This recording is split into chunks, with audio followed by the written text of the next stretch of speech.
Assalamualaikum warahmatullahi wabarakatuh. Semangat pagi, Bapak Ibu para pemegang saham. Saya sebagai Direktur Utama PT Al-Farabi Putra Saman akan memberikan pemaparan persiapan untuk menghadapi IPO atau go public. Izinkan saya menyampaikan screen share.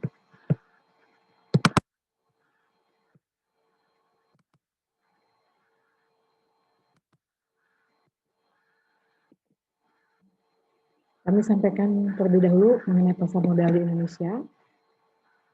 Sebagaimana Bapak Ibu ketahui bahwa penerbit issuer itu adalah pihak yang membutuhkan dana, seperti halnya kita, perusahaan yang akan go public.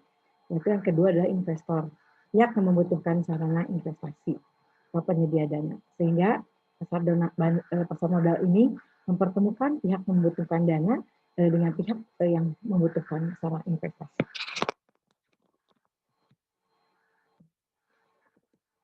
Indonesia Capital Market, tentu di sini ada beberapa pihak yang akan berhubungan dengan perusahaan kita, yaitu regulator, self-regulatory organization, yaitu IDX, KPI, dan KESAI.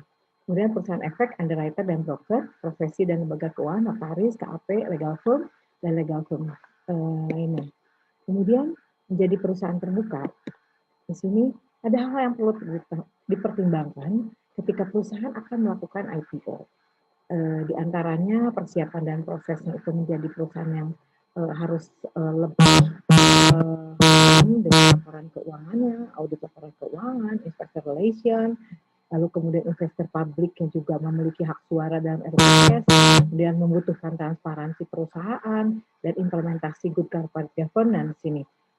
Saya harapkan nanti di sini implementasi GRC ya. Terdapat biaya yang harus disiapkan untuk proses IPO dan terdapat tambahan biaya tahunan. Namun demikian, positifnya ini adalah akses yang lebih baik untuk masuk ke pasar modal dalam rangka mendapatkan pendanaan melalui penerbitan saham atau obligasi. Meningkatkan citra perusahaan tentunya, penilaian baru untuk merger, pemegang saham juga akan membedakan status harta milik pribadi dengan perusahaan, dapat melakukan perdagangan saham harian.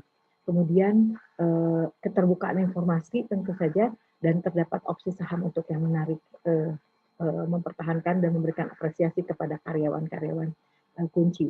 Kemudian juga nilai perusahaan yang terukur. Di sini saat go public diantaranya yang tadi meningkatkan citra perusahaan, meningkatkan kerja perusahaan, meningkatkan loyalitas profesionalisme karyawan, mempercepat penerapan GCG dan GRC, tentu saja. Meningkatkan nilai perusahaan, insentif pajak, harmonisasi harga pemilik, dan strategic partner serta pendanaan tanpa batas. Lalu manfaat lainnya itu adalah untuk meningkatkan employee loyalty pada karyawan kepada perusahaan, yaitu dengan menerbitkan ESA, Employee Stock Allocation, MSOP, Management Employee, Employee Stock Option, dan saham bonus. Sehingga kompetensi juga akan ditingkatkan melalui pengalaman, kemudian memperluas jaringan. Lebih lagi, manfaat ke publik itu adalah ada insentif pajak. Jika perusahaan tertutup, maka tarifnya ini 25%. Sedangkan perusahaan terbuka, ini saham sendiri 0,1% dan bukan saham pendiri itu 0,1%. 0,1% plus 0,5% untuk saham pendiri. Lalu dokumen yang wajib disampaikan pada prospektus, di sini ada general information, financial information, legal information, dan IPO information. Di sini sangat dibutuhkan satu hal yang memang persiapan yang matang, particular provision for bonds atau sukuk. Kemudian ada proses sederhana di sini mulai dari persiapan, evaluasi, book building, IPO sampai listing. Di sini beberapa yang harus dipersiapkan, diantaranya dari mulai persiapan itu due diligence, tentu di sini dokumen-dokumen kita, perusahaan kita ini harus sudah lebih baik untuk disajikan dalam prospektus. Kemudian harus dievaluasi dan dimarketingkan dalam book building.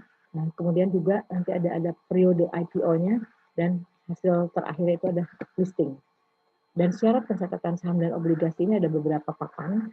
Jadi ada papan utama dan ada papan pengembangan, sehingga yang batasannya minimal 5 miliar juga asetnya bisa melakukan IPO. Kemudian bagaimanapun kita di perusahaan ini, perusahaan yang saya pimpin ini harus menyiapkan IPO.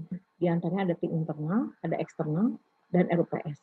Kemudian tim internal ini menyiapkan tim IPO, tim akuntansi, tim hukum, tim bisnis, dan anggota tim internal.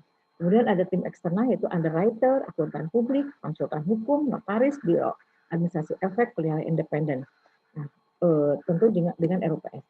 Sehingga tahapan persiapan IPO ini memilih tim IPO yang internal, kemudian menunjuk profesi penunjang, melakukan restrukturisasi, kemudian memenuhi persyaratan BI dan OJK, menetapkan struktur IPO, melaksanakan UPSLB, dan melengkapi dokumentasi. Kewajiban setelah menjadi perusahaan tercatat juga laporan harus berkala, laporan insidentil, public expose, kemudian public expose insidentil. Nah, di sini ada pesan bahwa jangan menunggu besar untuk go public, tapi jadilah besar dengan go public. Persiapan perusahaan tentu saja tidak hanya dari sisi tadi yang disampaikan, tetapi sudah terintegrasi, yaitu persiapan perusahaan implementasi GRC terintegrasi. Di sini kita lihat bahwa principal performance view of integration, yaitu di sini ada performance, risk, dan compliance ini saling berhubungan. Dan tentu saja berakhir dengan governance, management, dan assurance. Nah, untuk GRC terintegrasi, ini akan menghasilkan hal-hal yang akan lebih baik dan lebih hemat. Sehingga untuk proses IPO juga ini akan lebih menjanjikan. Karena apa? Karena laporan keuangan semuanya sudah terintegrasi dan semua quality information dan lain sebagainya ini sudah terintegrasi. Nah, apabila kita lihat jika silo-silo integrasi GRC atau manage GRC ini kurang fokus. Tetapi kalau advantages GRC ini akan menghasilkan opportunity dan akan menghasilkan reporting yang lebih baik dan akan menjadikan satu bahan baku yang baik untuk IPO perusahaan keluarga ini. Nah, bagaimana manfaat GRC terintegrasi bagi para calon pemegang saham minoritas? Di sini sesuai dengan ada peraturan di Bapepam bahwa pemegang saham minoritas, undang-undang pasar modal, pemegang saham minoritas dan kepentingan korporasi harus dilindungi dari tindakan merugikan yang dilakukan oleh atau kepentingan dari pemegang saham pengendali. Nah, di sini manfaat GRC terintegrasi bagi para calon pemegang saham minoritas bahwa perusahaan yang sudah IPO harus menerapkan GRC terintegrasi. Maka berpengaruh terhadap kinerja yang dihasilkan. Market cap akan meningkat sehingga pemegang saham minoritas menjadi terlindungi dan sahamnya tidak akan terdilusi oleh penurunan kapital dan aset.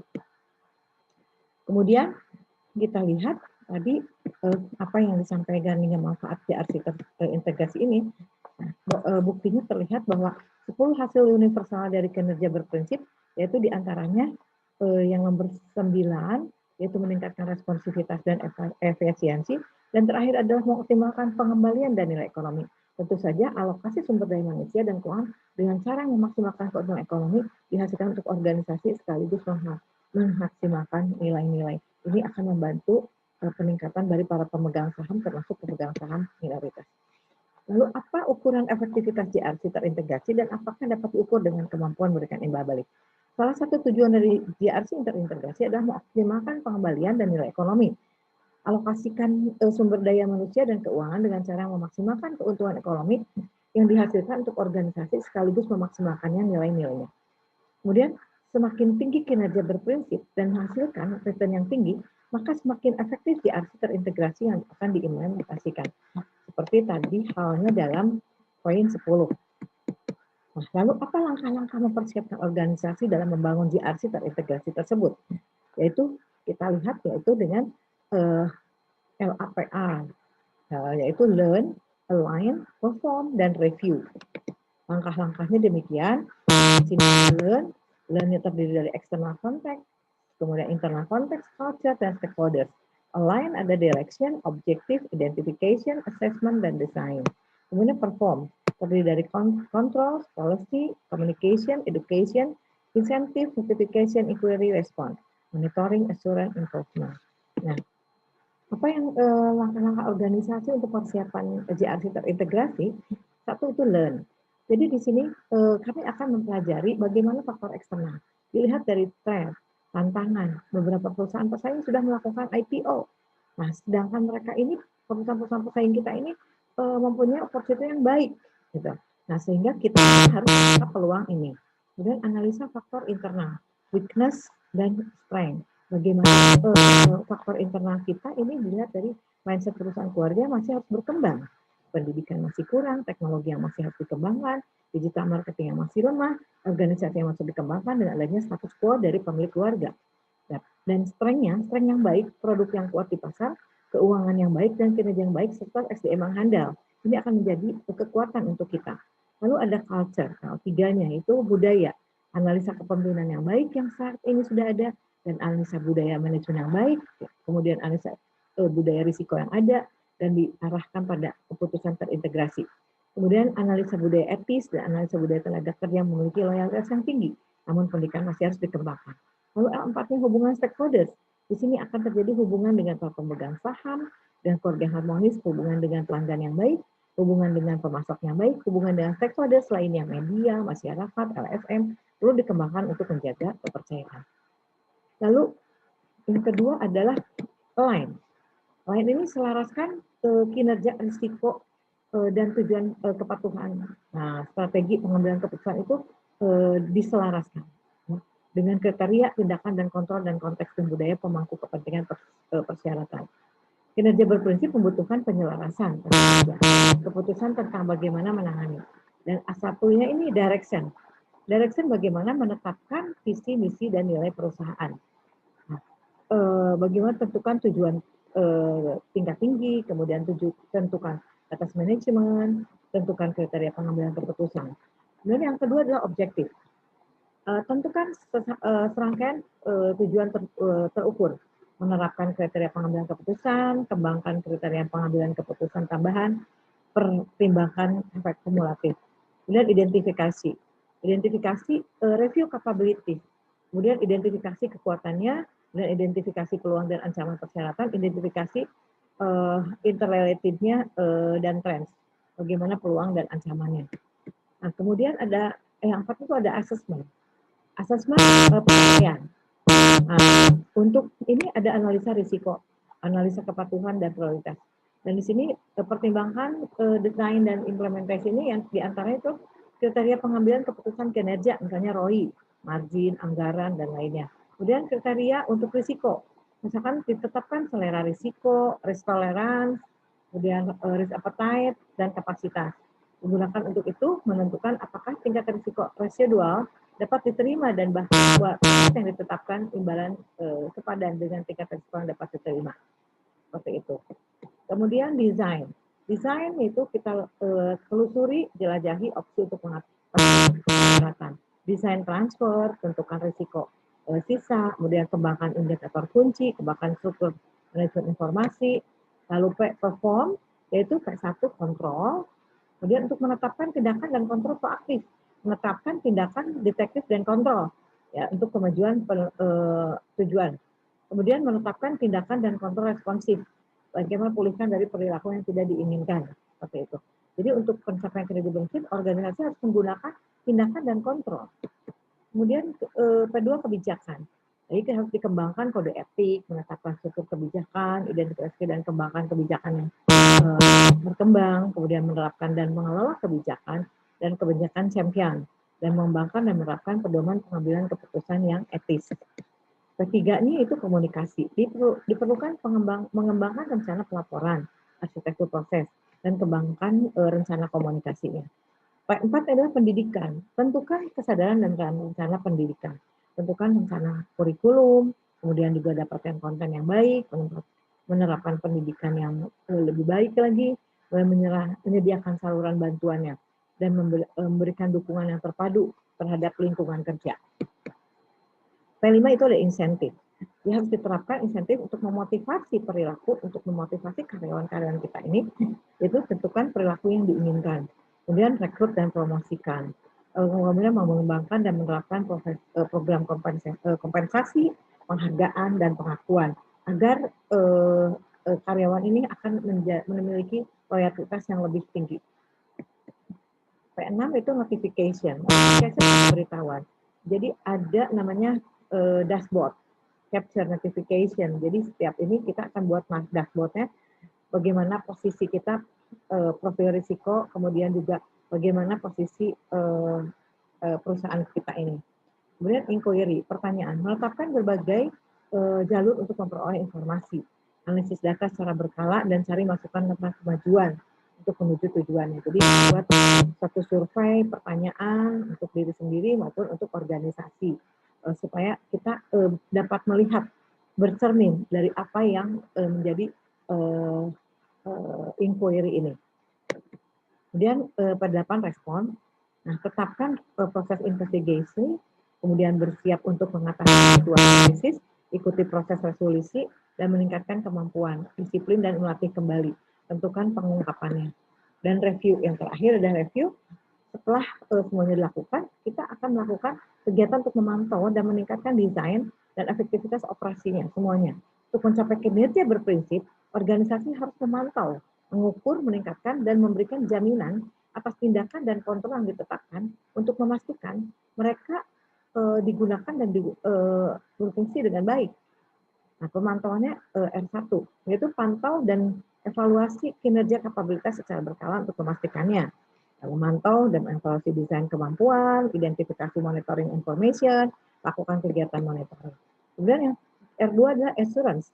Ya, itu yaitu penjaminan, jaminan. Penilaian jaminan terencana. Tentu saja sudah dipersiapkan dan terencana dengan baik agar ini terjamin. Lakukan penilaian jaminan. R3 improvement, yaitu lakukan perbaikan-perbaikan jika terdapat hal-hal yang kurang baik. Sehingga kita melakukan tindakan detektif dan responsif dan tindakan korektif. Kembangkan rencana peningkatan, menerapkan inisiatif peningkatan. Nah, yang terakhir kami sampaikan, jadi pada akhirnya kita akan melakukan breakthrough dari JRC terintegrasi ini, contohnya di dalam proses pengambilan keputusan apabila old ini hanya rapat direksi sirkuler tersendiri saja melakukan keputusan direksi. Tapi kalau new ini dilakukan JRC terlebih dahulu secara terintegrasi, kemudian rapat dilakukan dengan JRC terintegrasi pula dengan mendapatkan keputusan yang new-nya ini seperti ini. Nah, sehingga apapun yang disampaikan akan menjadi acuan untuk eksekusi semua pihak dan pada akhirnya akan masuk kepada sasaran perusahaan atau tujuan perusahaan. Demikian Bapak Ibu pemegang saham, semoga apa yang saya paparkan untuk persiapan kita maju ke program IPO ini untuk penyelarasan dari JRC terintegrasi. Demikian, Assalamualaikum warahmatullahi wabarakatuh. Semangat pagi.